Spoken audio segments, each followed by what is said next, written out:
السلام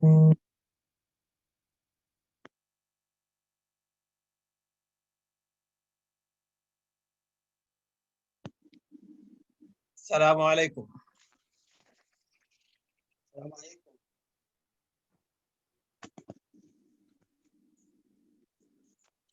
السلام عليكم دكتور أحمد. دكتور براء. السلام عليكم. ما أعرف صوتي. أهلا وسهلا. السلام عليكم. عليكم السلام. أهلا دكتور.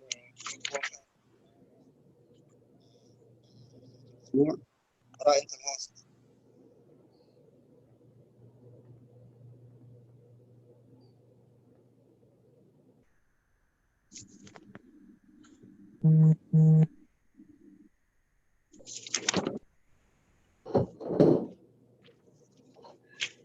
السلام عليكم. وعليكم السلام ورحمة الله وبركاته. طيب, shall we start it? Everyone is ready.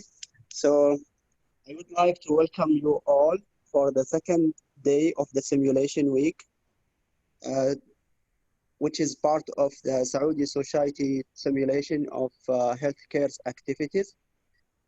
Today we'll go for a journey for the next 3 hours. We'll start it with Prof. Abdulaziz Boker and Dr. Baraa Tayeb for the first 2 hours. We'll go over the simulation curriculum, tools. We'll go over Kerns and ADDIE and Delphi tools. And third hour will be with Ms. Haifa. So welcome all, Prof. Abdulaziz Boker. He is a chairman and of Department of Anesthesia and Critical Care, King Abdulaziz University. And he is the General Supervisor of King Abdulaziz University Clinical Skills and Simulation Center. He is the President of Saudi Society for Simulation in Healthcare. So welcome, Prof. Abdulaziz Boker. And second speaker will be Dr. Baraa Tayeb. He is Assistant Professor of Department of Anesthesia and Critical Care, King Abdulaziz University. He's qualified with American Board of Anesthesia, American Board of Palliative Care of Medicine, and he is a Carry Master in Medical Simulation. Welcome, Dr. Baraa Tayeb.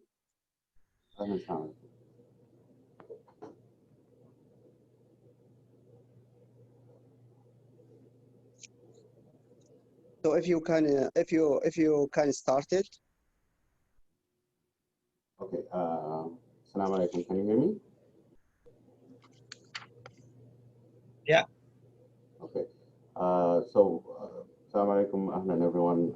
Thank you for joining us and spending some time with us today. And thank you for the Saudi Society of Healthcare Simulation and the Clinical Skill Lab at King Abdulaziz University for the chance to participate in this workshop. Do I have control? Okay. So as Dr. Khobrani said, today we'll be going over some tools to develop an educational curriculum in general and in specific a simulation curriculum. So we're going to start with Kerns, actually we're going to start with the ADDIE approach. Then in the ADDIE approach, we'll talk about some introduction about education, adult education. Then we'll move down with Kerns and the Delphi method. We want to start to say this is a safe learning environment. We are adults learner. We believe here we all are here. We all are here to discuss and learn from each other experiences, have a very informative discussion. We're not here to send any evaluations. No one will get a letter to their boss or to their hospital about their performance or participation.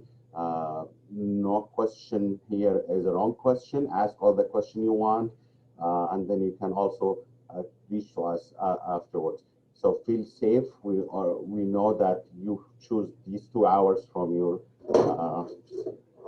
day. participate with us. So use it as much as possible. And again, we're not here to judge or do anything. Disclosures. We don't have any financial disclosures, and the views in this workshop is only of the authors, Prof. me and Dr. and Prof. Boker. It does not reflect the policy of SIM or the Clinical Skills Lab Center in King Abdulaziz University. So if it's only our views, why would you listen to us? So who are we? Like, why would you spend 2 hours of your day sitting with us, talking to us? So just for you to learn our experience, I'm Dr. Baraa Tayeb, as Dr. Khobrani said. I have a palliative care American board, anesthesia American board. I also did a master's and a certificate in education. I've done an international simulation fellowship at Harvard University. دكتور براء إذا ممكن بس ترفع الصوت إذا تسمح لي. طيب.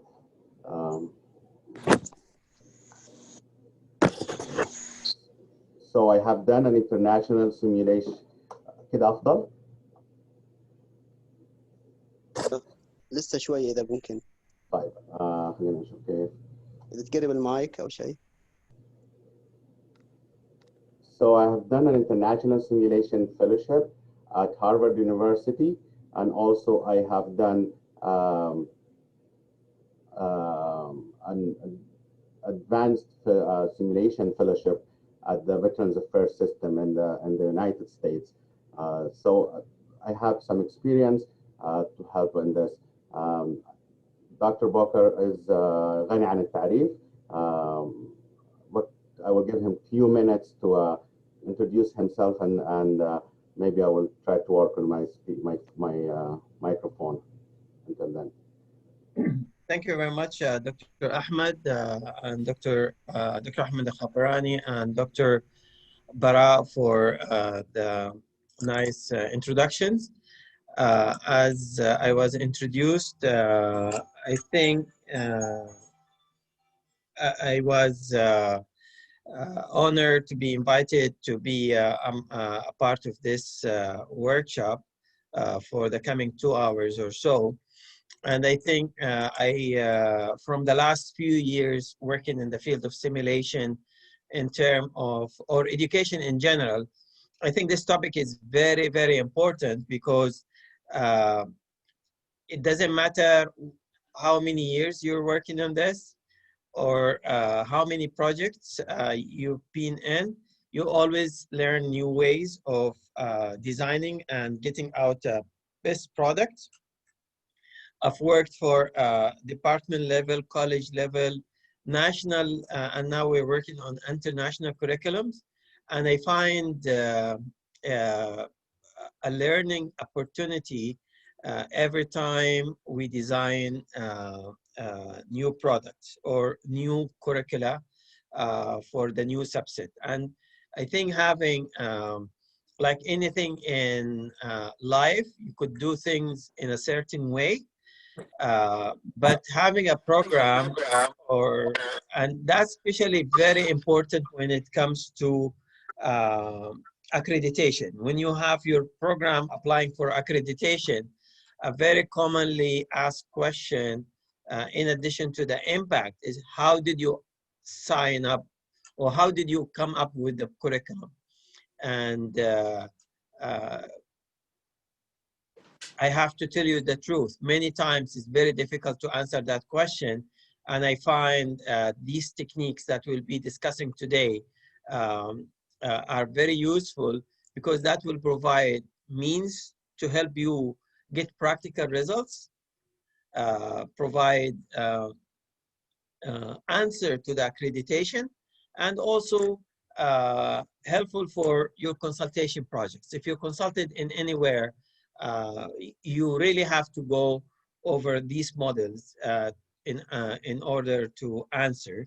And I think this is things that we, as we go through this workshop or this meeting, will be able to go back and forth, focus on the experiences that you've been through, and try to implement this in practical example from your own.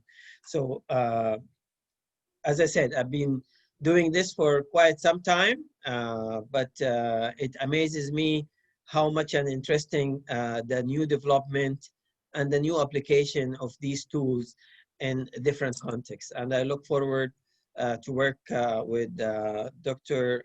Baraa and Dr. Ahmed today, and with all of you, to know you, and also to explore with you how we apply this in your own context. Okay, Baraa? Thank you, Prof. Boker. I hope if it's more clear right now. So as Prof. Boker said, this is a workshop. So please get your pen or pencil, get a paper out.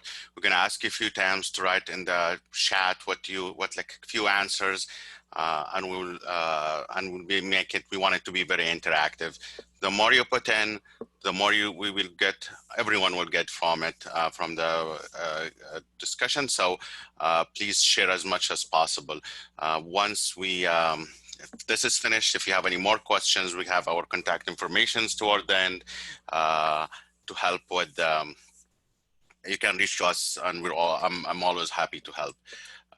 So what are our objectives today? So we're gonna use, and as you notice, and we're gonna focus on these three approaches: Kerns step, ADDIE approach, and Delphi method.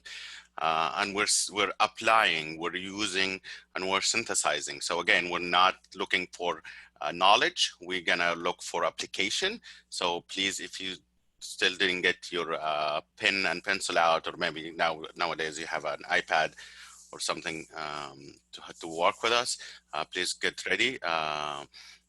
So we're gonna discuss these three approaches, and we're gonna spend most of the time on the ADDIE approach, because it has an introduction. Then we're going to discuss the similarities between the two other approaches. So at the end of the day, you could either use one of them, or you could combine different approaches. So you will come up with your own formula that works for your own center and yourself. So please, let's start with why is it important? Why are we doing this? As Prof. Boker said, it's for accreditation, but it's also for us. So to be able to answer that question, please use the chat box and tell us how many simulation curriculums or programs, courses have you participated in, designed, or given over the last year since the last simulation week activities. Let me here I have the chat. Hopefully it's gonna pop up.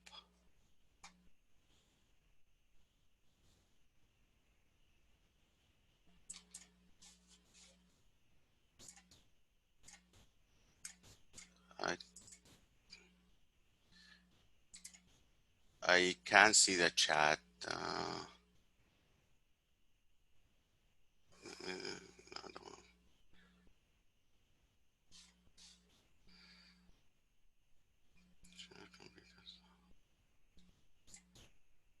No, let's go back.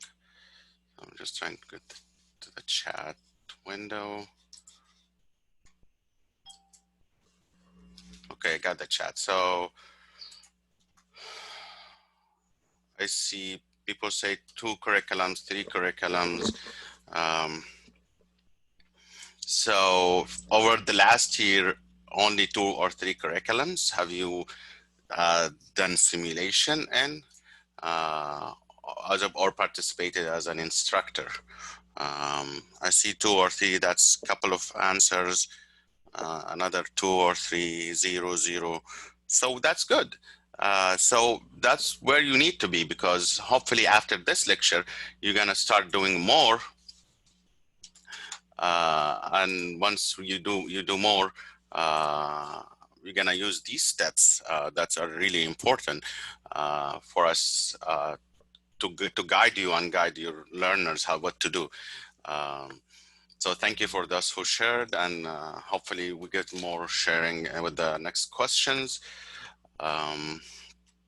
So our agenda today, so we're gonna spend 60 minutes on the ADDIE approach or around with the introduction. This is a live, again, it's a live document that you're gonna work with. So after each step, we'll get 1 or 2 minutes to comment and write your questions down. Then we're gonna take 10 or 15 minutes for each the current steps and Delphi method, and then open the floor for questions towards the end. I don't know, Prof. Boker, if you just feel free to say anything at any point. Can we ask them, you know, like their what they want or what are the expectations out of this? Like what are they coming? What's the background of the participants as part of the introduction? Go ahead, guys. I think the easiest way is to chat, but if I mean we have a good group. If someone wants to speak in, you are more than welcome, and I will monitor the chat.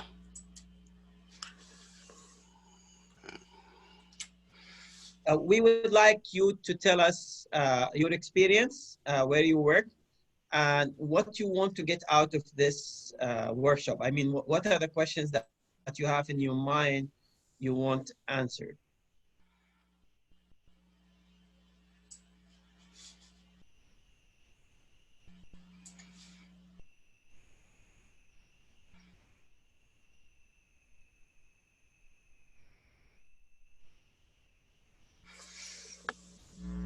Any volunteers? Okay, excellent. We have a nursing educator. Mahir, would you say, like, which region are you from?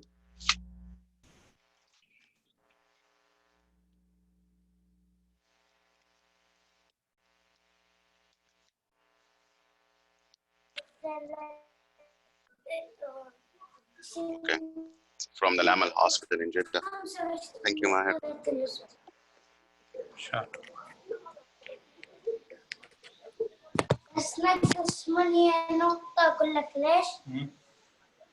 So we have EMS from Jeddah.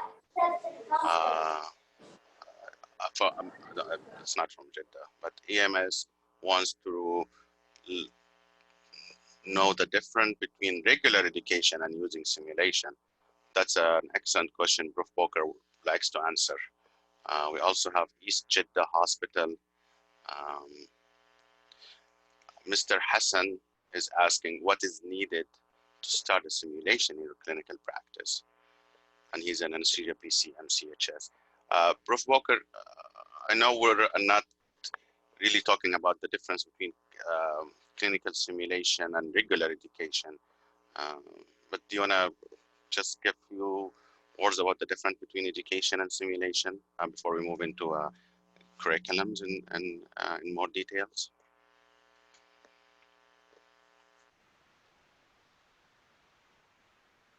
I always say I mean, we could leave this at the end, but the difference between simulation-based education and regular education is the difference between the CAPSA and the buffet.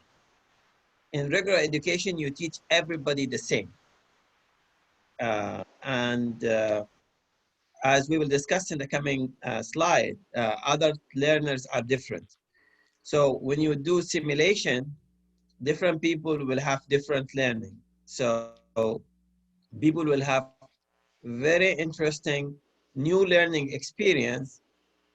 You run one simulation, you have two doctors that they're the same year, maybe 50-year medical students, but everybody learns something different from the same simulation.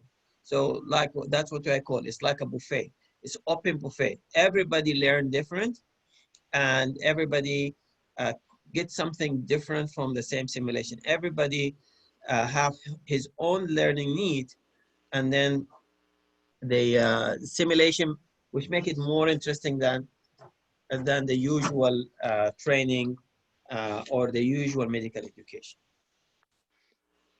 Okay, thank you. So we have a neonatologist. We have Saad Al-Khali from Al-Jawf Clinical Skills Centers. And the second part of Dr. Boker is, what are you looking to learn from this lecture? So if everyone could start giving us some answers while we move through the slides, because this will also help us in tailoring our slides and our talk to your needs. So if you just put that in the chat box, and while we move, we can keep checking.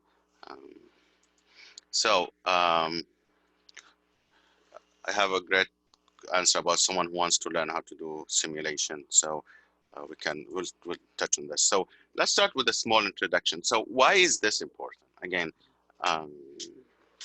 why don't you just walk on your sim lab and say, okay, people want to learn about resuscitation, BLS, and start teaching them without putting a curriculum or writing down through 5 to 10 pages later. And the answer for this question starts with the adult learning theory. So we are all as adults, and we are teaching adults at this point. We're not teaching as kids. So adults come to learn with an agenda in their mind. So they go through different life experiences, like their work, or they do, or through their a problem they went through, a clinical question they had in mind, and they looked an answer for that exact question. So they go through these experiences, they develop their own question in their mind. Then, as you see in step 4 and 5, they come with their own agenda, looking for specific answers to a specific questions, not in general. You cannot take all adults and put them in one room and start teaching them all about BLS, how to do the compression, because someone will be there to learn how to do chest compression. Well, the other one will be there to learn about to do communication, because the last code he did, no one talked to each other, and some of the orders did not reach to the patient actually.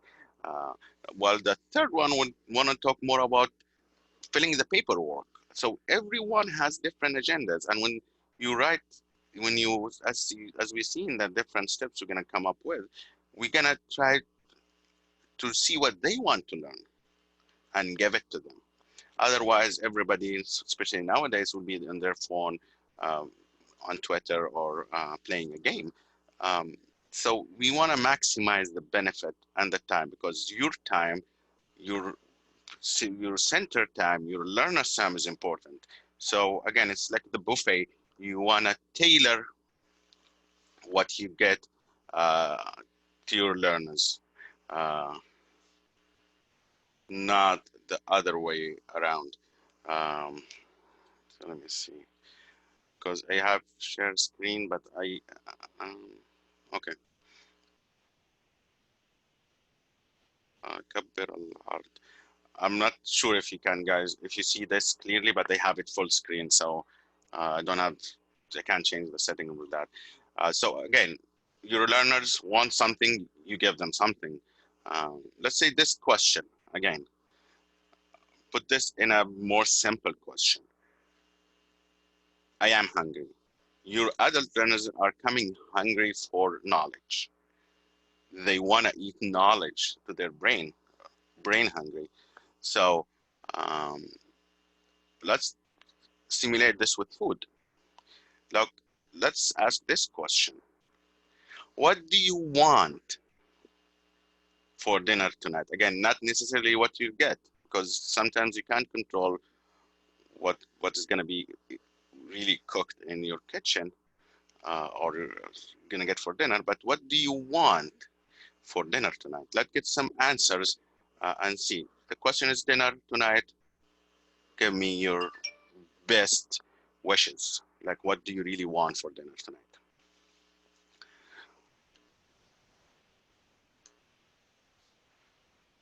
Monitor the chat again.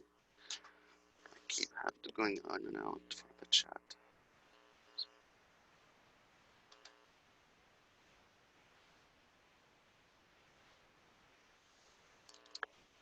So let me see if we have some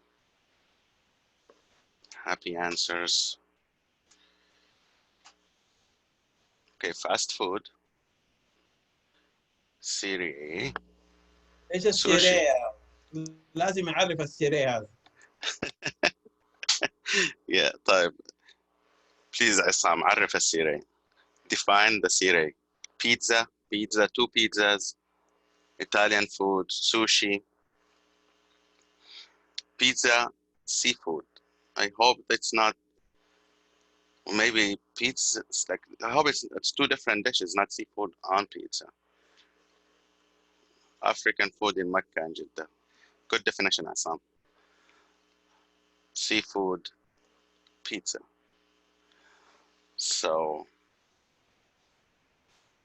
okay, seafood, pizza. So we have a couple of 3 pizzas, sushi, fast food, seafood, pizza. So why did we ask this question? Let me go back to the slides.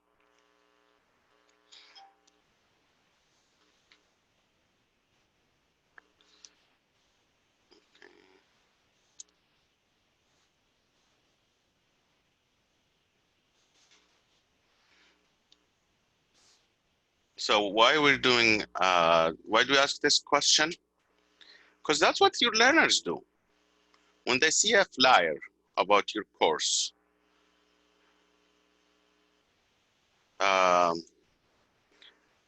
when they see a flyer about your course and you are asked to, people are looking for what they want to eat. And you see, we had a group of 46, 20 are active participants telling us what they want. And everyone wants something different. And that's not the only point. Sometimes your answer will be, I want good food, tasty food. I want seafood.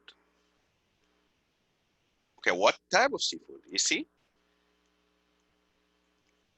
Maybe someone يبغى سمك, fish versus shrimp. So these are all different choices. And as adults, you're gonna eat, our brain will eat what we are interested in. We're not gonna eat something that we don't like. Someone who, someone coming is expecting pizza and you give them fast food, hamburgers, they will not eat, or they're gonna take a couple of bites and then they're gonna look for different food. It's the same thing. If I'm coming to learn about communication skills during running a code, and you start talking to me about do 30 chest compressions, give 2 breaths, intubate or don't intubate, I'm not gonna be interested. If I'm a nurse and you're just talking to physicians, I'm not gonna be interested. So that's why we need to tailor our giving. Again, we're all adults, we all teach adults here, so we cannot bring them like in primary school and put them all and say, okay, today we're learning Alif Bata. That's not gonna happen anymore, hopefully at your simulation center. So that's why it's important. Everybody comes hungry, everybody comes with some wishes to learn, some foods to eat, and if you give someone who does not eat seafood, you give them seafood, they're not gonna eat. So you're wasting your time, you're wasting his time, you're wasting the simulation center time, and you're wasting money on all the preparations we're getting. So before we move to the ADDIE model and start, if Prof. Boker have any comments, or if there is any questions from anyone that we can answer about general adult education, you can ask towards the end, or we can ask now. We'll give just 1 minute to see if there's any questions, and Prof. Boker is the indication. I just want a technical problem. Can you make the host back to Dr. Ahmed? So if they want to change the setting, because I think the presentation looks very small for some people, but of like course, if you, let me see. and I think you could still share. Record meeting, share computer. Yeah, Okay. Yeah, let me, because when I share the screen, I only can see the screen, but now I think I can. Just Dr. Baraa, if you can keep it like full screen during a presentation. Yeah, I'm trying to log in from a different computer so I can see the, let me log in from my phone, but so I'm gonna log in from different computer so I can see the chat. Because And in the then, chat they mentioned the slide was now is clear for them okay, when you keep it full screen. I will. So yeah, Dr. Kobrani, you're the host, and I'm gonna share now full screen. Let me see, any questions? I don't see any questions for now. So let me go back and make this full screen.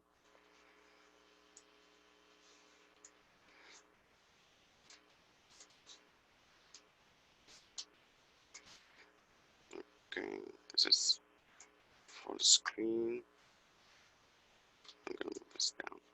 So we'll move with the slides, but then if you have any questions later, just let me know. Oh, I know why, because these are popping up. Okay, so let me put this down. So now the screen is clear, right? Yes, clear. Go ahead. Okay. So let's start with the ADDIE model, and then again towards the end, you have more questions. If any questions during this, just let us know, and we'll take it from there. So what is the ADDIE model? So let's start with some history about the ADDIE model. Um, uh, so let's see. So it started in the 1950s, so it's quite old when it started. It started with the Florida State University. It was started actually for the U.S. Armies. So the U.S. Army wanted the model to use. So the Florida University started that in the 1975, and we're gonna see it went through changes. So in the 80s went to change to fit different organization needs. Then it changed to be more dynamic model, and we'll see about what we mean by dynamic instead of linear model. And then until the 2000, now it's being more used the way it is as a continuous cycle instead of a linear model. So what do we mean by linear model? So that's how it's used to the left of your screen. It used to be a linear model where you do one step, phase one, then you go to phase two, then you go to phase three, then you go to phase four, and then you get to phase five. Different phases do not speak to each other. So your evaluation and your implementation will not affect each other until after you finish your course. However, now it's changed to this more of a non-linear active model where the evaluation is in the middle. You're evaluating every step, but then during your design, your analysis, you're considering how to design, and then your analysis of what the needs also will help your development of your course, and your implementation would be affected for the evaluation that you do midway or before the course, formative evaluation to help you go through the different steps of the ADDIE model. So that's the new changes, and that's the most recent one used nowadays. So again, ADDIE, ADDIE, A is for analysis, and just we're gonna go through them really quick, then we're gonna start talking about each one of these. So in your analysis, you wanna analyze your environment, your learners, your capabilities. In your design, that's where you design your course, you write your objectives, and you write what's your experience, and how would you want to do your course. Then you develop the prototype. If you have some mannequins, you want to develop some new standardized patients experiences. So that's you want to keep working on uh, where you keep working on your design. Then you implement your course. How we do implement it, where you do implement it, and then the last step is doing your evaluation. But again, in each of these steps, you should consider elements from different steps. So let's go to the next slide. Let me it out. Okay. So phase one is analysis. So what do we mean by analysis? So there are four main factors. And now that time, if you have your pen and paper, we're gonna put some blanks and we'll start filling them with some information. So before we start the analysis, I want you to think of a curriculum. You want to build a curriculum with us now. We're going to go through the different steps, starting with phase one, and fill each step and try to get some of the information. So towards the end of this hour, we will have a curriculum that you can send to your SEM center and start. So get your paper out, and a couple of questions will come to this slide, where we will give you a chance to write down what you think the answers. So analysis, who are your learners are? Are you teaching nurses? Are you teaching medical students? Are you teaching consultants that they need different needs uh, uh, than others? So we want to learn who are your learners. Do you have any formative evaluation from before? Did you do this course last year and identified some gaps? Did you send surveys before? You can send surveys to learn about your learners. What are the limitations in your course, in your space, and your learners? Like for example, language. I see the Clinical Skills Center during the Corona time, they did non-Arabic PPE courses, little housekeeping staff, because they don't all understand well Arabic or English, so they give them in their language. So language could be a limitation. And then you want to think about some tools you have. So again, we could have an interprofessional group of learners all the way from medical student consultants. You could have none like security come for BLS courses, nurses. So you want to, again, tailor it to your learners. So this is the first slide that we want you to start writing.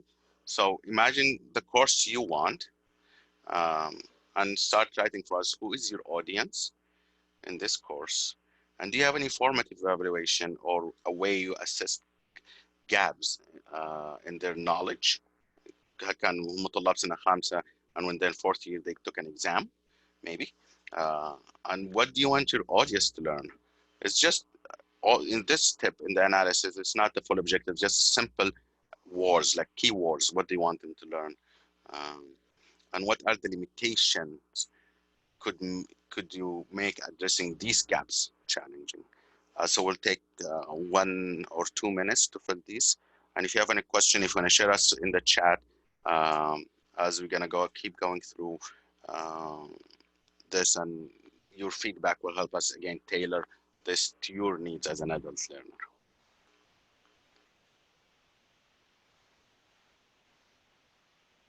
So we have So 5 minutes for question. Yeah, it's this is the part. Just think of one program in your mind. It's your own program. This program is not existing. This is something you want to do next week or next month. What are the things you will write for this program? What's the name of the program? And then you need to fill in the 4 spaces in the analysis phase.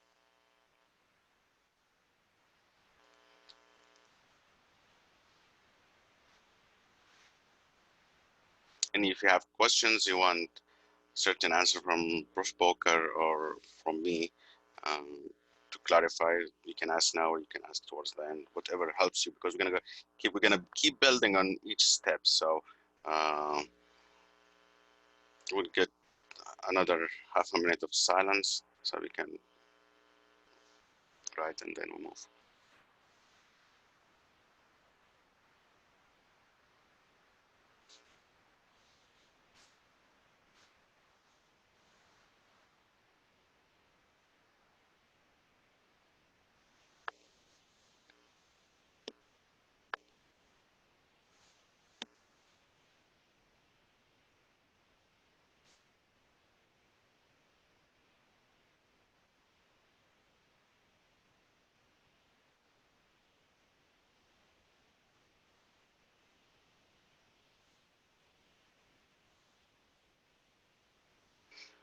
Okay, so hopefully by now you know your learners.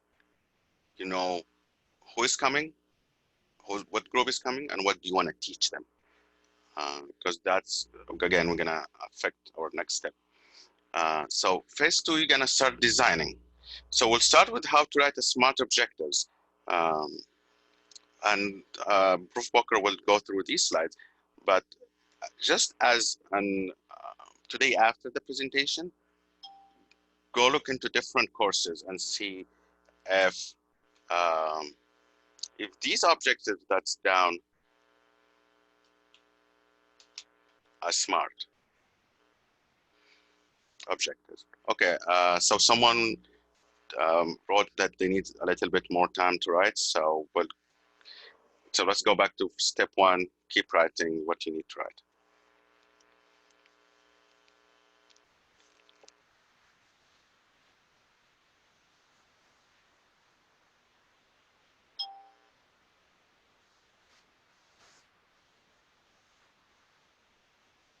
So do we have any responses to the analysis phase for your program?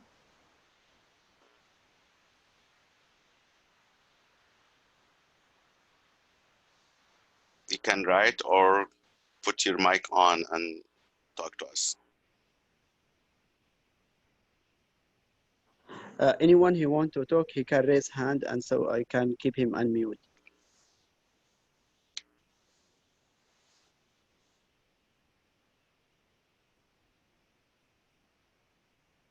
Can we make just test? Can you raise your hand? Just raise your hand. You will not be asked to answer.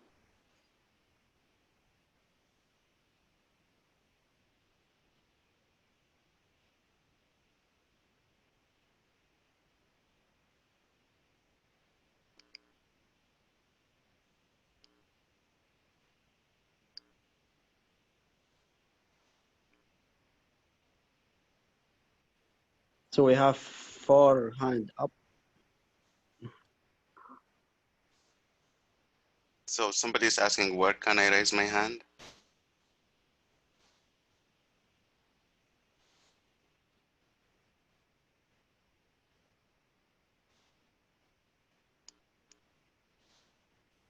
So if you look down where your prompts is, like where you can click chat or participant, there should be a place to click raise my hand to speak. So another one is asking also how. Okay, so I mean, if you want to share by writing who is your audience at least, or what's like the title of your course. So إذا ما سويت الكورس هذا كيف أعرف إنه أنا عندي limitation and challenges.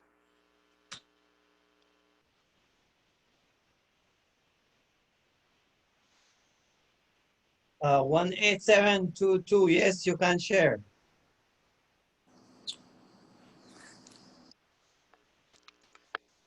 Assalamu alaikum. Do you hear me? Yes. Oh, okay. For my program, it will be teaching the students a pathophysiology course. And my audience will be level 3 students. Formative evaluation will be quizzes and open discussion or as open questions. And what do you want the audience to learn? I want them to be able to define the pathophysiology itself and describe the process of the disease and describe the clinical manifestation of the different diseases. My limitation, it will be expected limitations. And it can be limitation if we teach the course and catch these limitations. The limitations that be expected during this time is the online teaching. online teaching, which can be a big challenges for the students to catch the information and for the teacher to deliver the information for the students. That's all. Okay. Thank you. Welcome. So I want to go back also to Al-Hanouf question. Dr. Baraa, ممكن just a second, just to know more information. Doctora, could you please, the people who raise their hands, thank you. If you don't have answers, thank you. For, you could lower your hand. Doctora, can you tell us, you know, like we just got your number here, 18722. Can you please tell us what students you have and pathophysiology of what? Okay. First, I am Mastur Khamis, Dr. Mastur Khamis, Assistant Professor in the Nursing College, Al-Mana School. I have nursing students. They in their curriculum, pathophysiology course, which make the students capable for understanding the nursing, medical surgical nursing in general, and they help the students to assess the patient in the hospital. Okay, thank you. Okay. Doctora Jarallah? Mastura. Okay, Doctora. The family name Jaballah. The family name Jaballah.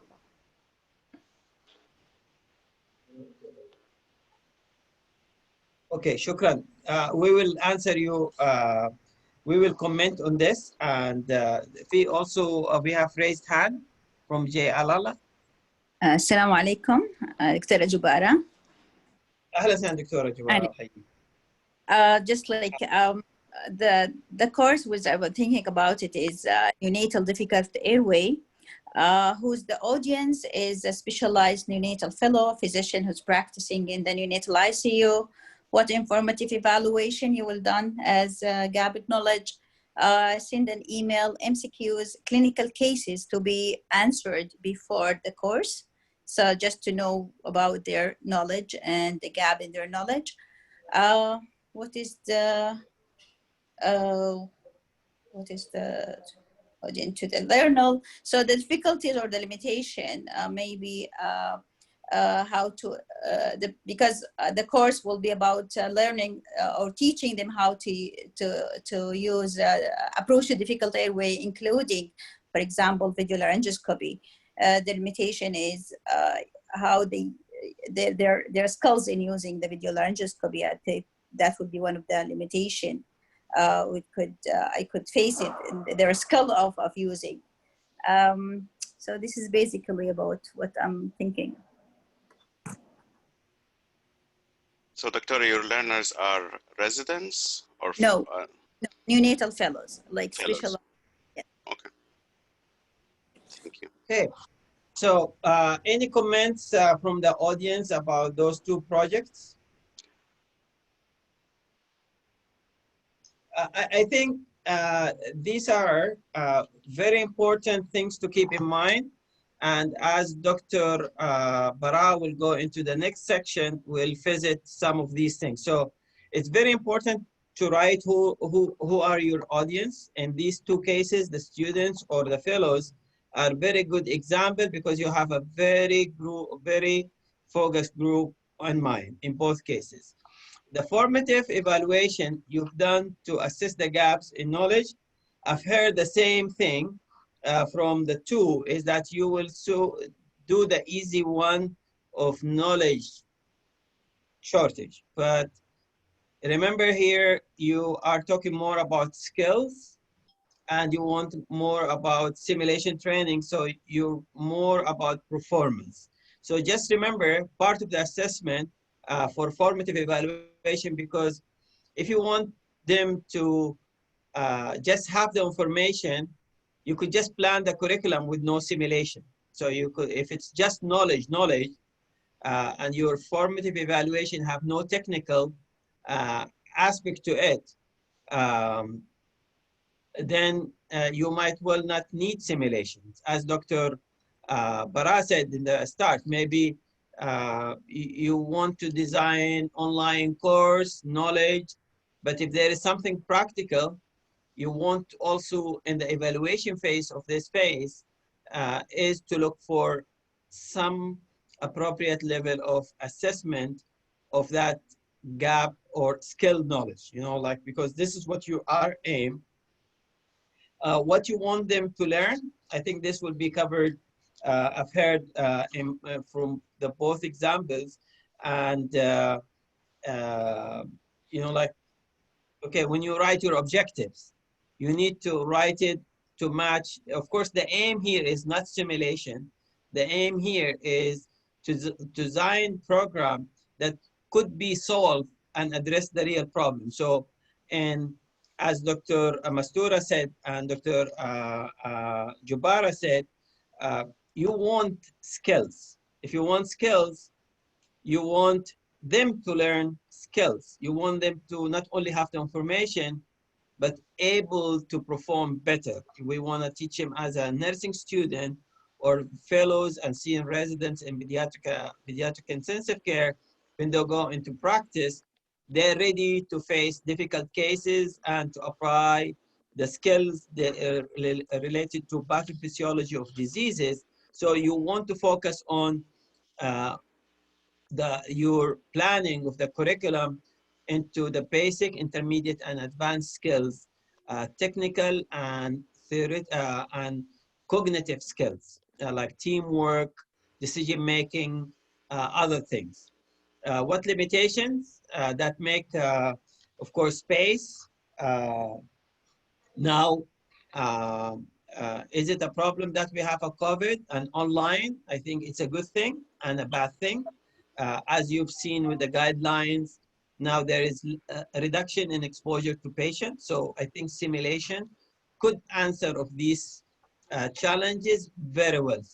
If these limitations, as you said, number, distance, people away, you could always find a way in which, oh, this simulation program will make a value because students won't have these skills covered in clinical areas, and I cannot cover them on online courses. So simulation price or the cost of simulation center and courses will be justifiable. Any comments or before from Dr. Baraa for further? أنا أبغى أرجع للquestion اللي سألته أستاذ الهنوف is how to know what are your limitations and challenges إذا ما قد سويت الكورس قبل كده.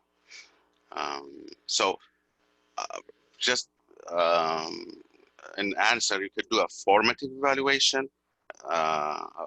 Formative evaluation ما هو exam ولكنه هو to inform you what your needs are. إذا ما في قبل كده any formative evaluation or you don't have the time, then you go to the literature. You go to the check the gaps in the literature, like what are the level of knowledge for your learners at this point. As if you're teaching like new nurses, so go check what they learned in the school before they come to you. If there is a literature search say that physicians in neonatology lack these skills, they don't know how to intubate, they don't know how this. So that's part of addressing or identifying your gaps. So either you do your own evaluation or you ask around people around you who've done this before, or check in the literature, research, anything published to identify these gaps. I hope that's answered your question. You're welcome. And again, so and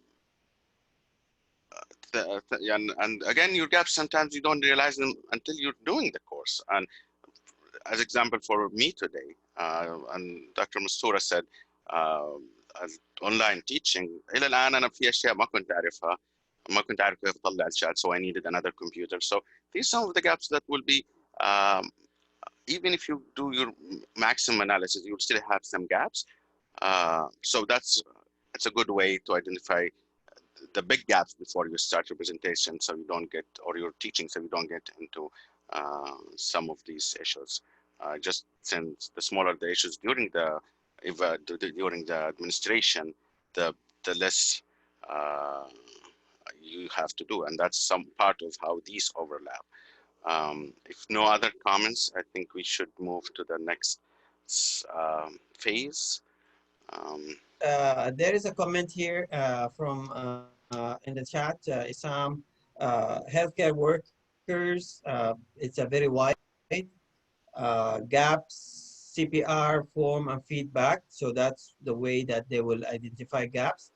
And cardiac arrest defect, limitations, scheduling in situ. Those are just also, as Dr. Baraa said to Al-Hanouf, you need to start with some challenges because this is part of your study. Because if you don't plan for the challenges, at least the expected ones, then your planning is not complete. So it's you could start with things that come to mind. As Baraa said, you cannot expect everything, but you have to start from there. Okay, go ahead. So keep the comments going while we do this, and we'll keep an eye on them. So the next phase is the design. So ADDI, the first D is design. So in the design, so you identify your learners, you identify your gaps, you know, write your objectives. We want to write SMART objectives. And we're gonna, Dr. Boker, Prof. Boker will go over SMART objectives. But the best SMART objectives you have, the more clear. And the SMART objectives are not just for you, but it's also for your learners. You can share them with your learners. So when they come to your course, they know what they want to learn. And some of them will know they want to come or not. And if you look, I mean, after the lecture today, like just look at different lectures. You're gonna find most of what's out there is not a SMART objective. And Dr. Prof. Boker will talk about this. Once you have your SMART objectives, you start thinking a little bit about what methods you're gonna use to achieve these objectives. Do you need simulation or no? If you need simulation, what type of simulation? And of course, resources. Like if you need very high mannequin, high fidelity mannequin, but you don't have it, you can't do it. So you need to know your resources and list them down to make sure that you have them during the day of the course and you have them in your design. So again, implementation here and overlap with design. So these are the questions and we can come back to them later because the first one is objectives. So what are your learning objectives? We want to start writing them down. And then how is your training look like? That's more about the methods. And then you check some of the resources that you have. But before we do this, let's take a few minutes. Again, write at least 2 objectives for your course. Then Prof. Boker will walk us through writing objectives in the next few slides. So we'll give another 1 or 2 minutes for this slide.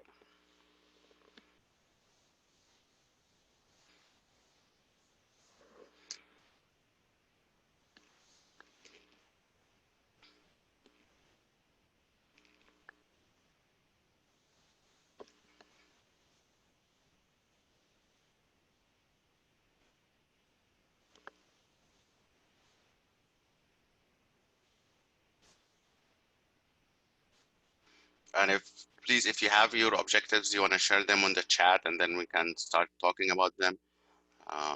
Or you want to raise your hand and we can also discuss them.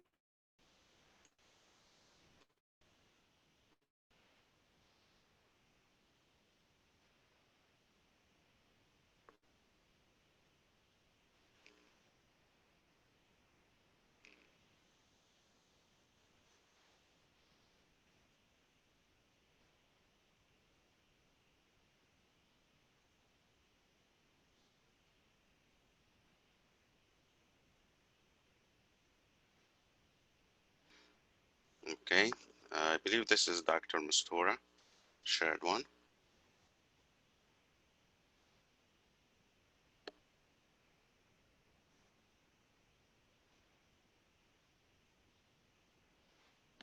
Okay, Maher Al-Anizi shared another one.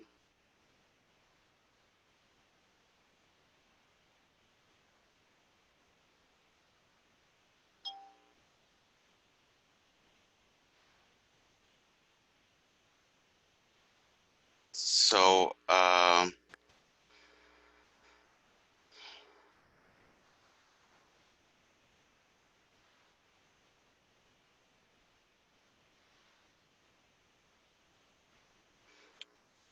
we are half the way time-wise. We finished 1 hour.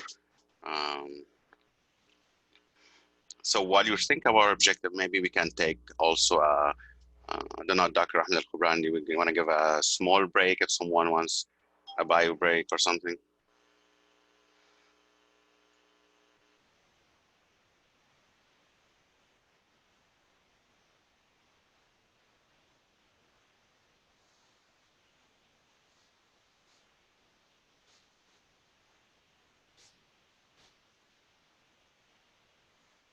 Okay, so let's take 5 minutes,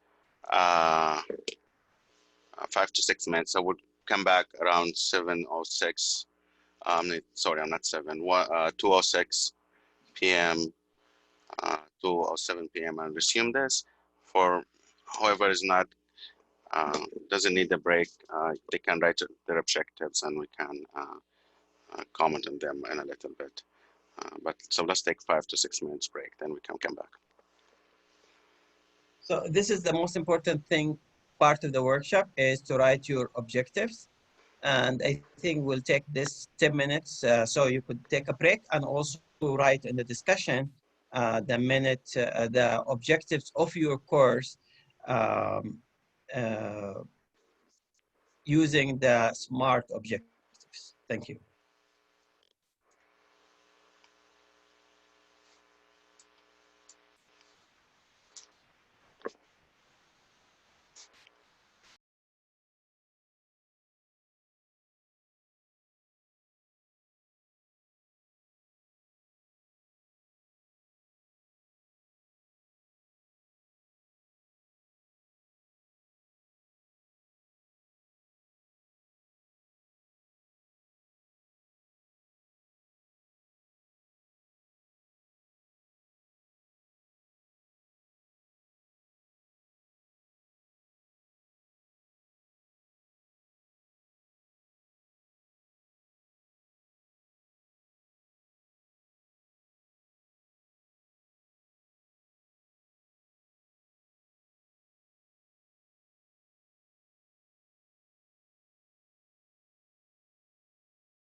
Okay, so نرجع على خفيف عبال just to make sure that everybody is coming back. I remember one of my teachers used to have us نهرول in our place after we come from a break just to make sure we're awake. So I'm not gonna ask anyone to run in their place. Make it virtually run in your mind. But before we go, maybe until a few minutes, I have a question. So if Dr. Baraa, we have a couples of objective written by attendees. If you want to go through it. Yeah, so before we go through these, please can everybody who's back just raise your hand so we know that most of people are back.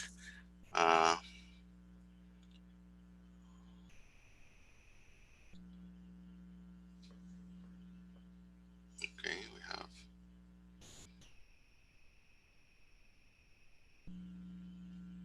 Okay, finish your file. We have that question. I want to go back to.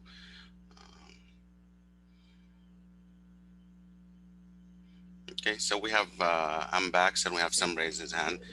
So let's go back to a question that was asked before. What was it? Before all of the objectives.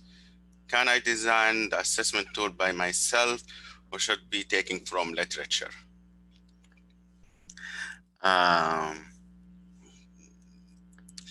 So you can design your own assessment tool. So assessment is a different piece by itself that you can talk about. But the short answer, yes, you can, but you want to make sure your assessment tool is valid and it's testing what you want it to be testing, and it's repeatable. So you could design your own for sure, and you could test it and use it. But you also, if there is something in the literature that is already used, you can use that and just tailor it to your center. That could be another way to do it. So you could do it either way. So thank you for your participation in writing all the objectives down. So I leave it to Prof. Boker, you want to take over? Do you want to discuss their objectives now, or you want to go through the slides and then just write the objectives again? You know, I like, thank you very much for everybody who have written down their objective. I'll just read some of them based on, so there is one thing like describe the process of cardiac disease accurately. Then demonstrate one, early recognition of cardiac arrest, teamwork and dynamics. How can you, how can you test these objectives, like early recognition of cardiac arrest? How can you measure this objective? Because it has to be specific and measurable. Any idea?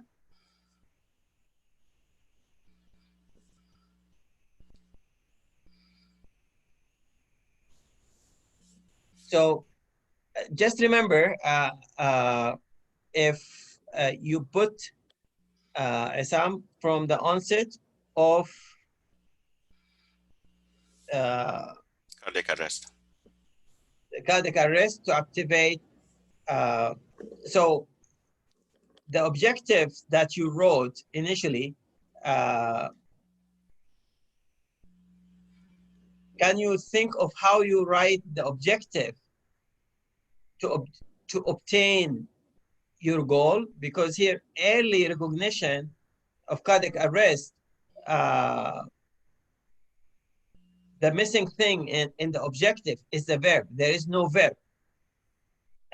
So can you think of ways of writing down the objective?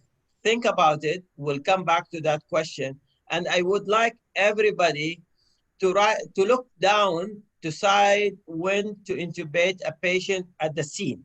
So how can you, Al-Hanouf, how can you make this specific so you could measure it when it happened? Because it has to be specific, measurable, time-based, and reproducible. So think about the objective that you wrote and how you could make it specific and measurable, how to measure it. Enhance, from Saad, enhance physical and manual skills, between brackets, psychomotor. How can you measure that enhancement? Okay, and Dr. Baraa will talk about some suggestions, and we will go back and rewrite these objectives in which it is specific and measurable and achievable, reliable or realistic, and it's time bound. You could actually do it in a time frame. Go ahead, Baraa. So, like the doctor said, Dr. Boker, what are SMART objectives? Again, why is it important? This is how you measure your course, and this is how what's your student gonna know how to measure their performance in the course. Because if they still tell them, there is a verb that is usually used, understand how to intubate. Okay, what is understand? Like, understand what? So you can measure understand. And when kind of comes some of the verbs. So as Dr. Boker, Prof. Boker said, when you want to write your objective, you want to consider writing a SMART objective. So you want to be specific. Understand? It's not specific. You want to be measurable. Like if you say, I want them to do, let's say, do good ACLS according to the AHA guidelines. So now you have something to measure it with. Or you want them to write a curriculum using the ADDIE model. That's something you can measure with. Achievable. You want to write something that they can do. You can't bring like first year medical student and expect them to achieve inserting central lines. Or ask a nurse to do something that's out of her field, or again, like expect to teach the whole ACLS in 1 hour. That's not achievable. Realistic, something you can do, something realistic to the needs you have, and time bound. You have timing, and we kind of, when we discuss your examples, rewrite your objectives, we want to consider all of these 5. One thing that going to consider in the design and in what you're going to do is the different levels of teaching. This is an old model now. There are some talks about it, but in general, you see, the more you do things with your hand, the more you gain, retain. So this model suggests that if you just give a lecture, where you get 5%, but the discussion now we're actually practicing. So, and with this workshop today, maybe up to 75%. Teaching others takes you to up to 90%. So we want to consider all of these factors. Another thing that Dr. Boker mentioned, Prof. Boker, is one of the objectives does not have a verb. So we moved from using nouns in objectives to verbs. And there are different levels. Again, verb is measurable, nouns is not. You can measure how they do, but you can't measure how they, like the doing. So you can measure the do, okay? And I'm sorry, I can't find a better word of do and doing.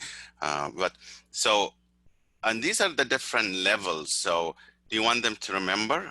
And here, So critical thinking skills depends on what verbs you're gonna use in writing your question. So is it a knowledge level? Are we still at the knowledge all the way down? You want them just to remember, just to know, just to be able to locate and name different parts of the anatomy. Do you want them to? Is it more of moving to level 2, comprehend, understand? Again, understand is not a really good word. Paraphrase, summarize, or is it an application? You want them to apply intubation. So let's say for the fellows, it's going to be at least applying intubation, at least level 3. While for students who are first year, second year, you want them to know about the pathophysiology, maybe, especially in the beginning of their years. A higher thinking, you want them to analyze. That's why we're analyzing these steps today, because we're expecting adult learners who are interested, who wants to do this more. So we're more analyzing, we're debating, we're talking, we're diagramming, we're designing. So all of these questions. The next step is actually synthesizing. They come up with their own. So today you're coming up with your own program and comparing it, suggesting, and coming up with new ideas. And I know I'm going through these, but in a little bit, we're gonna stop and we'll discuss these more in detail. Discuss your objectives based on these factors.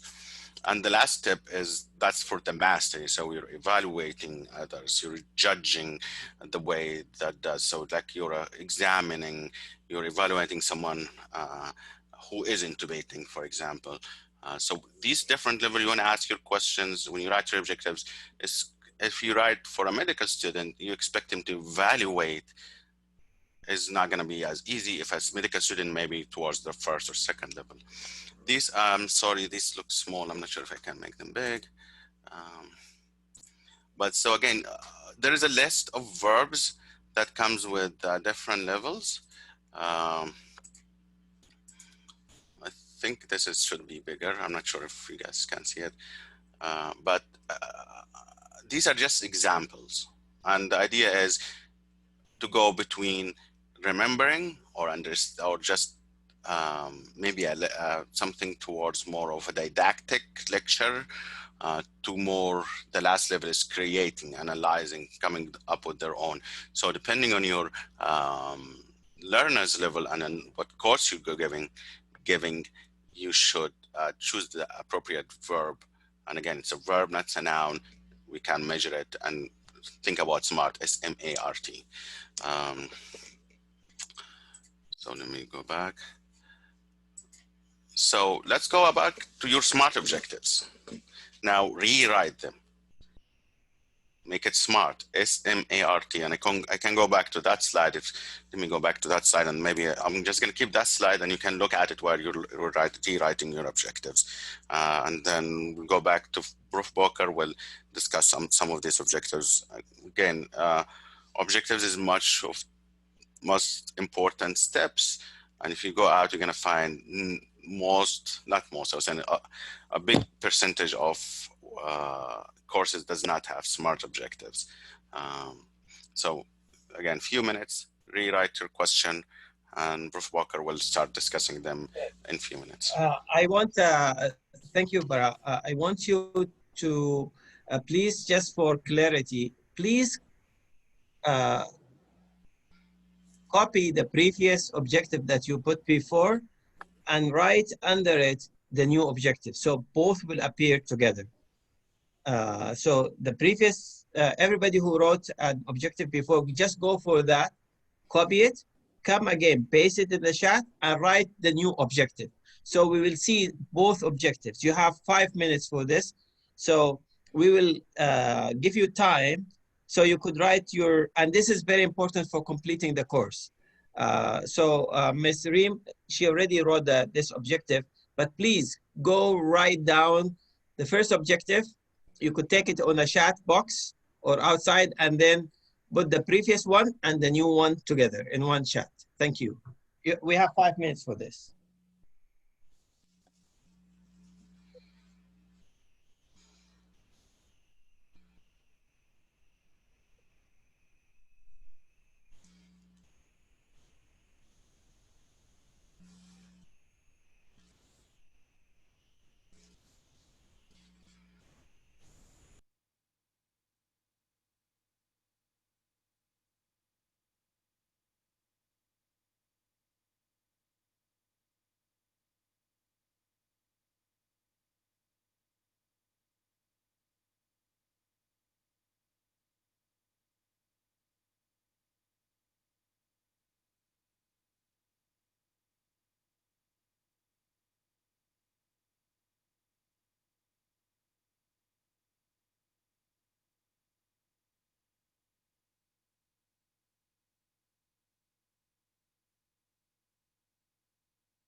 Okay, so we'll start coming back slowly, giving a chance for others. But I have a couple of comments. Is like Dr. Mastura, he says perform physical examination completely. What is physical examination for what? And what is completely? Are you asking for head to toe physical examination?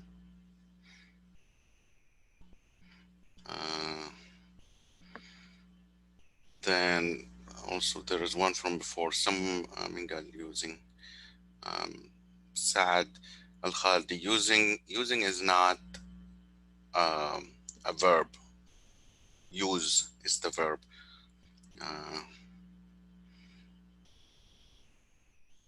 Reem, Dr. Reem, I just want to say, we don't get what you're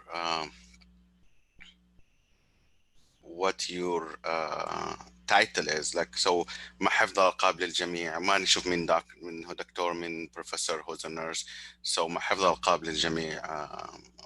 أرجو إنه ما حد يزعل. So after the student have completed the lecture, will be able to demonstrate the what is therapeutic communication skills?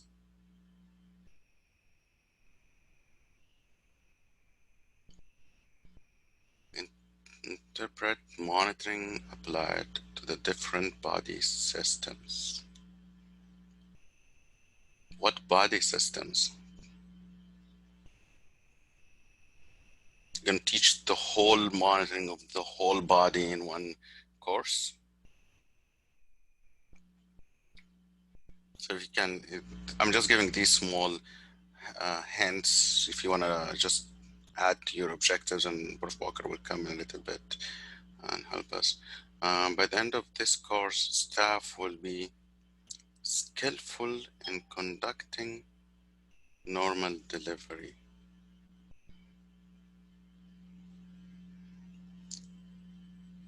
So you want to start with the verb, so conducting, but what defines skillful? If there is a reference to what's like, if he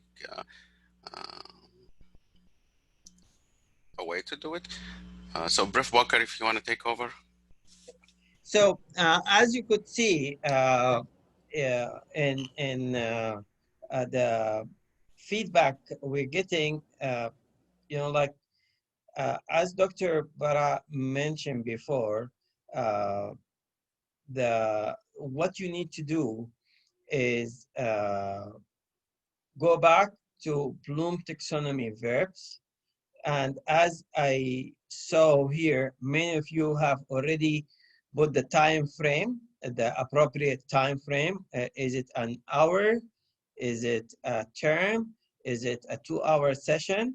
And then the more specific you put, to able to elicit clinical findings of splenomegaly during a physical exam or abdominal physical exam. The more specific, because the more generic you put your skills, the more it will be difficult to measure. So physical and manual skills, psychomotor, provide individual simulation patient. This is still very general.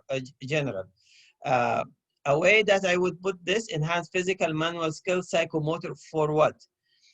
For resuscitation, or enhance physical, manual skills to open airway in unconscious patient, or in a patient with respiratory arrest or positive corona patient.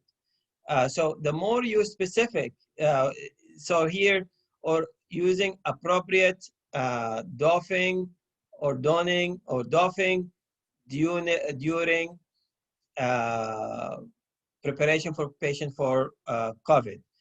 The lecture, the student will able to demonstrate therapeutic communication skills for death notification or for bad diagnosis using a spikes model. I think one of you already put that. So whatever you put objectives, just remember it is your problem or your issue or your work to prove that you could measure it. Dr. Mastura perform physical examination assessing manifestation of cardiac disease. So able to diagnose cardiac failure or heart failure in a patient after the training. Students will perform physical exam completely. This is too wide, as Dr. Baraa said, because that's too wide, so it's not specific. So just going through all these guidelines, Shangri-La Joy, after 3 hours of interactive teaching, students will be able to create a plan of care using nurses' process that focus on family as a client. Very specific to what they want to do and the time frame. And so that's very specific and create. It's something that they have to work. It's demonstrate. If you look at the verbs here, you know, like if you find it is there. Bloom taxonomy, very interesting. You could just write on Google and go to images. You'll find all these imaging with the right verbs. So here is creating, and that's creating is something that is applying. These are kind of objectives that we want to aim for, because these, with the right verbs, those are measurable, attainable, and reliable.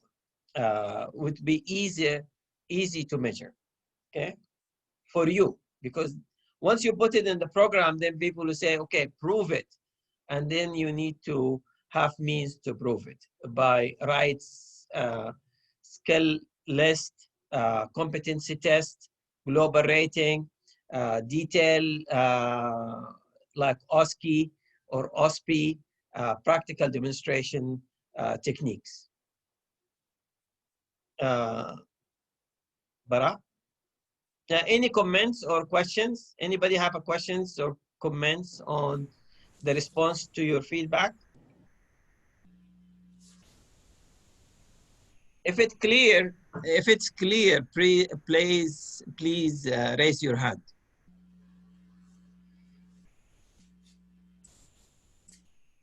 Allah taminkum, it's not clear? Okay. 2. Okay, so if it's not clear, please raise your hand. Now, not clear.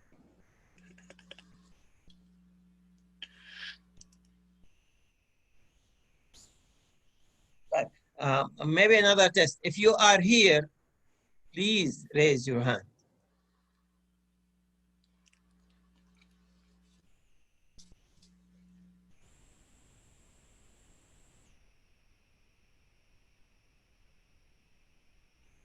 Okay, we have 4 people, 5 people, 6 people. There are people in the chat writing that they can't raise their hand or stuff. So 1, Okay. 2, 3, 4, 5, So 6, 7, 8. they're recording this. This is very important for certificates. Thank you very much. And also, we need to know how many people are joining actually, because for the discussion. Go ahead, Baraa. So thank you, Prof. Boker. You So could lower your hand. Thank you. So at the end, and simply is, what do you want your student to learn, and how, and is the question. I want them to learn physical examination for cardiac heart failure disease according to these and these signs. I want them to deliver bad news using the spikes model, and that's how we're going to assess them. So again, the objective is, it's not like something wide that to attract people, but it's something specific, measurable, so you know and your student know when they come in before the course and they say you want them, they're going to discuss heart failure signs, they could prepare for it. We'll just move on for the sake of time, but again, if you need any other clarification towards the end, hopefully we can have some time. So phase 3 is development. So we're going to try to go through these really fast just because of time. But you want to know your resources. So what do you have? A big venue? Do you have a big lecture hall? Do you have food for your learners? Do you have facilities, bathroom? Are these, I think, things are available. If you want to bring people 6 hours and you don't have any water, or you don't have places for them to go to the bathroom, they're not going to last for 6 hours. You want to do, is there resources in your city, in your hospital, or an adjacent hospital that you can borrow? So you know all the resources that are going to help you deliver the course. You want to know what resources you have. It goes to you. So simulation could be as simple as toys that we have for our kids, or it could be as high fidelity as $50,000, $100,000 model, dollar models, or could be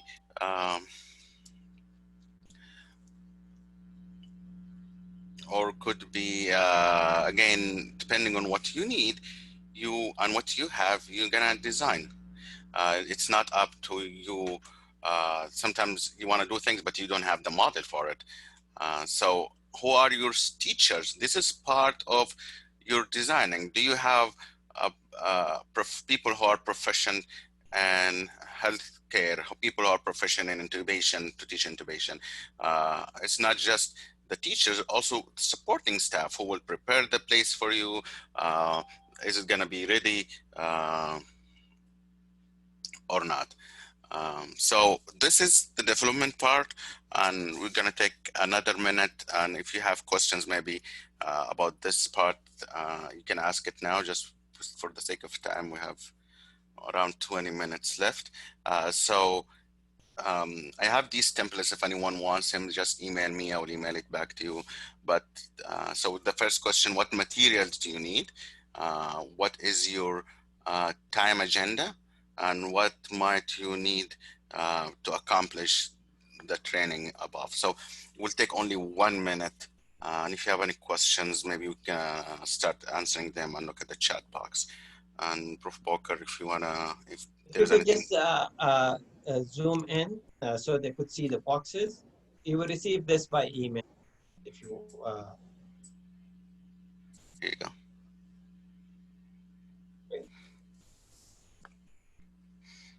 Let me see the chat, if there is anything in the chat.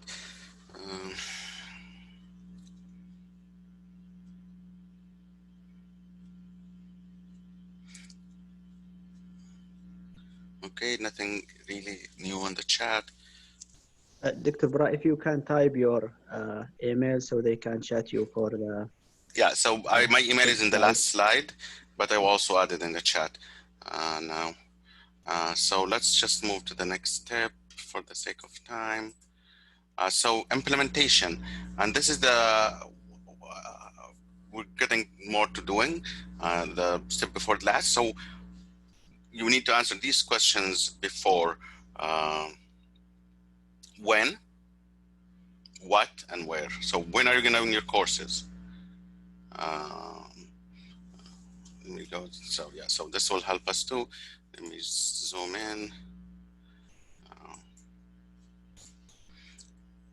So when do you do your courses? What you're going to do your courses? What do you need to make your courses successful? Where are you going to do your courses? Is it online? Is it in the same center?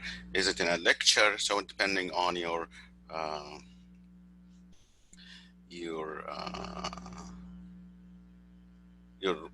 objectives. So it says, when is the fall semester?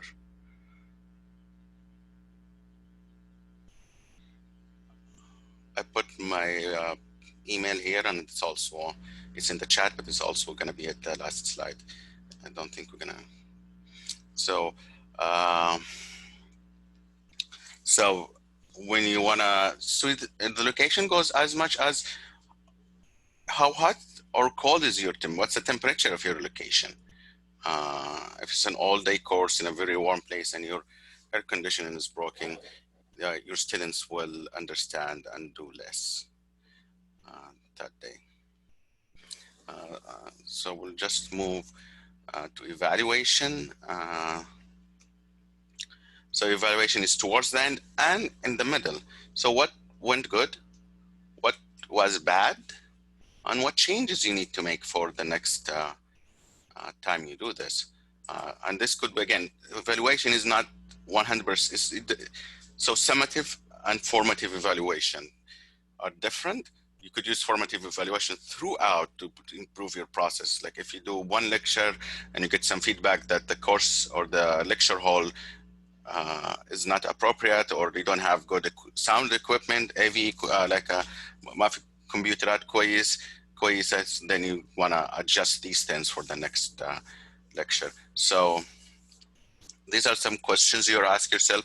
Did you meet your learning objectives? Did you find at the end of the day, one of your students or your student were able to do a heart failure examination, identifying the signs? have any other gaps being identified. I mean, when you came to teach them about heart failure, you found they don't even know what's the first heart sound and the second heart sounds. So maybe that's something you need to address next lecture, or at this lecture, or with the next group before you even move into talking about abnormal signs, teach them the normal signs. Anything in the in your team and putting the process. And the last one is how to update the training. So this finishes the ADDIE, and so I will hand it over to Prof. Boker to go through the rest of the Kerns and Delphi عشان الوقت.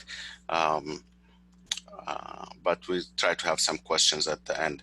You're going to find a lot of similar points.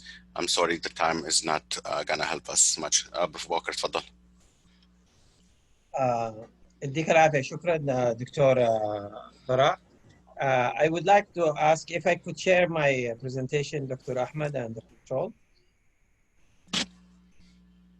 If I could share my screen.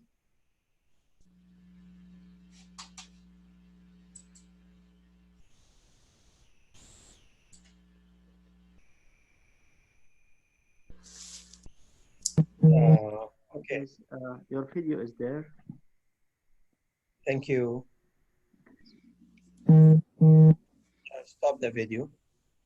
Type. So these are the, the beauty of ADDIE and Kerns. Those are two validated in addition to Delphi. There are a lot of similarities, and many of the things that I will be highlighting in the coming 7 or 8 minutes are the things that we already covered using the original pathway of ADDIE. So the beauty with Kerns is these arrows. If you have all directions, you actually could start from problem identification, need assessment, target learners, goal specifics, educational strategies, then implementation, and then evaluation. It's very similar, but beauty of this that you could flip between steps. You not need to go very sequential in them. And this is sometimes very practical when you have rapid turnover, or what they call rapid cycle simulation, or need assessment simulation redesigning, as we have in most programs like the nursing school, medical schools. Now, the first term or the first 2 weeks, we had a group of students. So we designed things for them. Online skill demonstration and then practical skill. We are doing the need assessment again, and then we'll go to go through the same cycles again and again. So we could always do this, go back, see the impact. How can we make this better? Current approach, ideal approach. Always, things that will work for residents might not be working for students or nursing students or medical students or physiotherapy students. So you always have stakeholders, need assessment, resources required. Sometimes you need online resources, videos that you make. And again, you always have your goals and objectives. You will find the same, like Bloom taxonomy, knowledge, comprehension, application, all the verbs, apply, changes, create, discover, that at the application or analysis or higher level of education strategies, what methods you will use, because you need to have your objectives very specific, smart. And then you have the teaching technique that's appropriate and cost effective, because you cannot teach people to demonstrate things only online. You have to bring them to simulation center or to a hospital or a lab and, refresh their skills or train them. If this is recurrent training, you need to redo the in situ or other type of training. Again, very similar to ADDIE, you have implementation, steps, all the first, how you could support, pilot, phase in, full implementation. You could always have a timeline. Okay, we have a first term, we'll have the first group, second group, third group, and you build in your rapid cycle improvement into program. So you cannot design a program excellent from the first time. All excellent programs take time to design and curriculum to be developed. And the beauty of in most of medical schools and nursing schools and healthcare institutions that you will have group of students. So having a flexible program could, like you would like to do the best for the first group, but you could always implement and then improve as you go. By improvements and feedback, you could take this to step number 1, summative, formative. Again, if you want to teach skills, you make sure that you assess the skills. You want to teach knowledge, you have appropriate knowledge-based test. So you assess the individuals and also the program in general. Final step and Delphi method. I'm sure some of you already been through it. It's like a consensus statement in which you want to have an opinion of experts. We started with food. Dr. Baraa asked you to start with food. Here we'll ask you about, vanilla, watermelon, chocolate chip, onion, which is most delicious and which is not delicious. So this is to formulate opinions between group of people to come up with a curriculum or consensus بالعربي اللي هو الوصول إلى الإجماع. تاخذ خبراء and you come. So if we ask people about ice cream, those are the things or the flavors of ice cream. We could see that most of people will agree in vanilla, watermelon, chocolate chip, but a lot of people don't like the onion ice cream.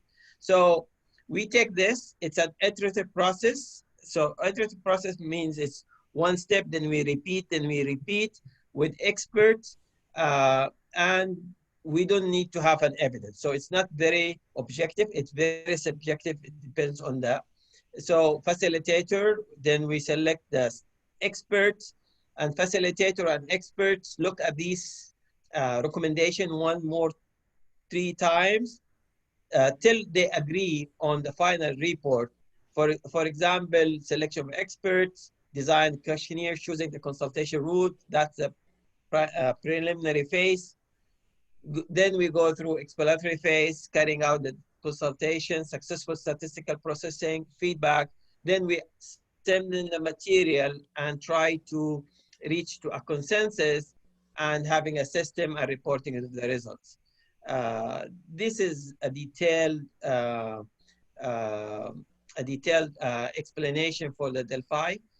You could always go over it and use it if you want to develop Delphi methods of curriculum design. So if we go here, what do you think the things that will go into the second round? Of course, onion will be out. We'll be asking people, most likely vanilla and watermelon will stay, and then we'll ask the people about the chocolate chip, whether they want to keep it or not. This is the way that to formulate. So the next time we do this survey, we'll not put onion. Or we tell people, okay, we all agree onion is the worst ice cream. Then we ask them about the others, and we go through the program that way. Okay, just to save time for questions, these are the objectives that we want you to think of. How to apply ADDIE approach to simulation-based educational program. How to use Kerns, which is very similar to ADDIE, but in a different structure. And the consensus methods or modified Delphi process to build consensus based on curriculum, based on expert opinions. So these are what we wanted to present to you, and we'll be very happy to answer your questions.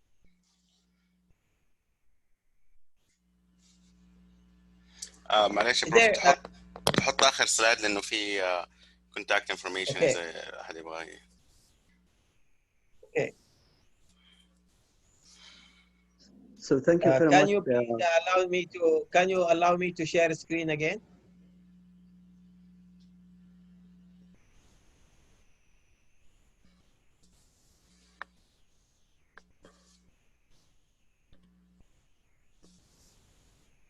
You can share now.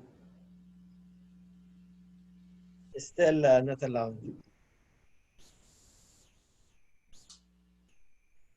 أنا أول براء ما في مشكلة. We have it both.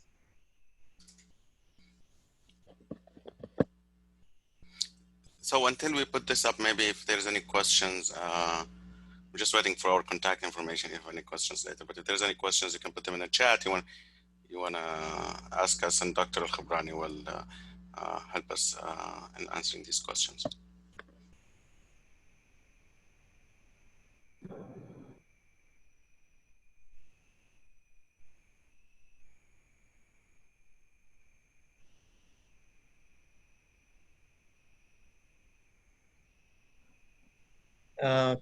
Prof. Boker, Okay.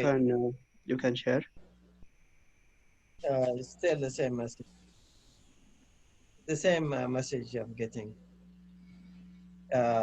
Host disabled participant screen sharing. Okay. Is there any questions from the members while we are getting the screen share sorted out? Okay, may I ask again, is there anything clear? If there's anything clear, please write in the chat. We have one question, Prof. Boker. How can I engage simulation in curriculum? The way I do it, first of all, I do that on my own teaching. So try not to convince anybody else. Try to make a successful story. For example, I was teaching anesthesia and we did not have a simulation center. So I always taught students how to role play. In the classroom, they're in the airplane. Somebody is just lost consciousness and make the classroom as an airplane. So that's a very effective simulation. And that's the way I build my capacity to use simulation. That's in 2005 and 6. We had no simulation equipment. And then so try in your curriculum to work with experts to develop some simulation training in your teaching. Once you do that, you could teach others how to do it.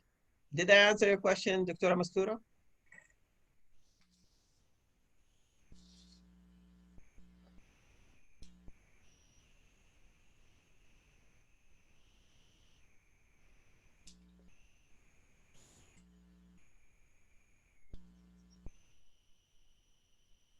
Can we make Dr. 18778 unmuted, please? Control.